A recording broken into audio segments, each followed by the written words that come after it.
once again. It's me, your nuclear DM. Again, these videos are for Dungeon Masters only. But yeah, this channel at the moment anyway is just for DMs. And being that last time I was talking primarily about running your first adventure, or like things to consider before you run your first adventure, so I'd start talking, just get right into the thick of it of sorts, and start talking about the very first adventure that you should probably run, and that's the Lost Mine of Phandelver. I basically call it the tutorial adventure in a lot of ways. Okay, basically the story of Lost Mine of Phandelver is that there was this mine called Wave Echo Cave that contained something called the Forge of Spells that was used to make magical items, because this cave was so rich in these magical minerals or something that they could just make them all there because of this forge as well. But there was like a war over it, then the orcs came and ransacked everything, and most of the cave was lost due to massive cave-ins and earthquakes and the like. And then everyone forgot about it anyway.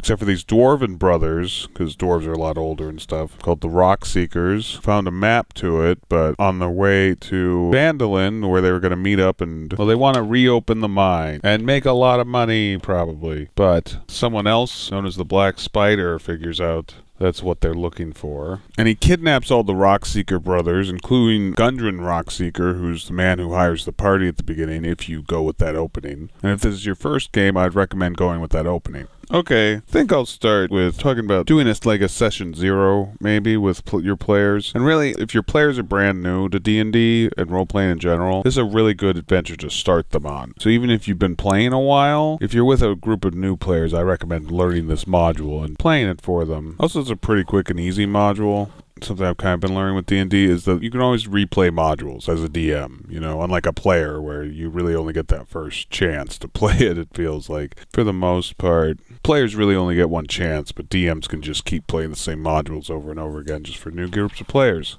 So, and learning this one wouldn't be a bad one. Learning this one and like doing it specifically for a little while wouldn't be a bad thing, because it's a really fun one to learn. Assuming this is your first game ever, then we'll just talk about how to set it up. First off, you always want to have a session 0, which sometimes can go by pretty quickly, and then you'll play a little bit at the end anyway, you know, but like for the most part, it's all about character creation. The party's like kind of getting to know each other, kind of getting to know you. You can talk about what this adventure is to some degree, tell them that they've been hired by Gundren. And the first thing you should always do is read the entire adventure, at least skim over most of it. I would say always read the bit that's like the background, that's like right at the beginning. Like read that whole bit just so you know everything that's happened up to this point. And in your session 0, you should also kind of tell your party, especially if it's your first game, like what like a good combination of party members is, where they all complement each other, you know, where one might be a melee attacker who can get up close and also take a lot of damage.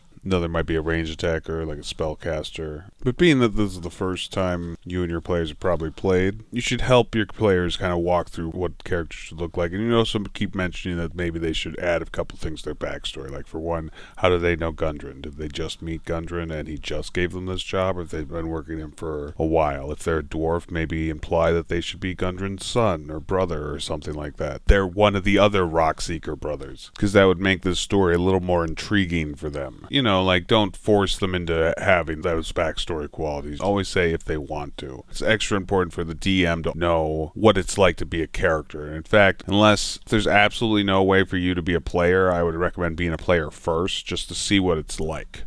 That would make it a lot easier for you. And in fact, I'd say, like, if you can't do that, at least before the first session, try to make a few characters, you know, like print out some character sheets and just make a couple characters just for practice. Just so you know how to make them, to help your players out when they're asking you tons of questions, which they will be. But yeah, before the session 0 even starts, you should always have the entire adventure read. And there's only 4 parts, and I think it's only like 50 pages here. There's always like appendices at the end that you don't really have to read entirely. You should at least look through it to see what kind of monsters are going to show up, and what kind of magical items and whatever, what type of treasure, what the NPCs are. at least having some notes about what the adventure is for what you're going to tell your players during session 0. But aside from that, like, session 0s usually aren't that difficult. After, like, explaining to the characters, you kind of want them to create characters and kind of, like, tell them the backstories can be really important, but they're not entirely necessary. At least for your first group, let them know that, like, playing to their backstory isn't a necessity and they should just play the character how they want. And likewise, you shouldn't punish players for not playing characters how you want them to, because that's never going to happen anyway. But yeah, this adventure is pretty straightforward. I guess I'll leave it there. It's pretty straightforward. Just read through it and you'll know exactly what's going on. And like, the way it begins and everything, it's really on rails for the first bit. If you want, you could kind of explain to your players that the first bit is basically tutorial and then it opens up after that, if you feel that they're going to be annoyed by how on rails it is and how much the game holds your hand at first. I think especially if you explain that to them, they'll probably appreciate this first bit, just being like, I have no idea how to play this game. But then by the end of the Goblin Ambush, immediately followed by the Cragmaw Cavern, they'll feel that they have a greater understand the game as a whole. I mean, don't spoil anything, but if you feel it necessary, just explain that this beginning bit is basically like a tutorial level in a video game. Yeah, I think I'm going to stop there and just have this as the session 0 episode. The next episode will be part 1, Goblin Arrows. So yeah, please like and subscribe, and yeah, thanks for watching.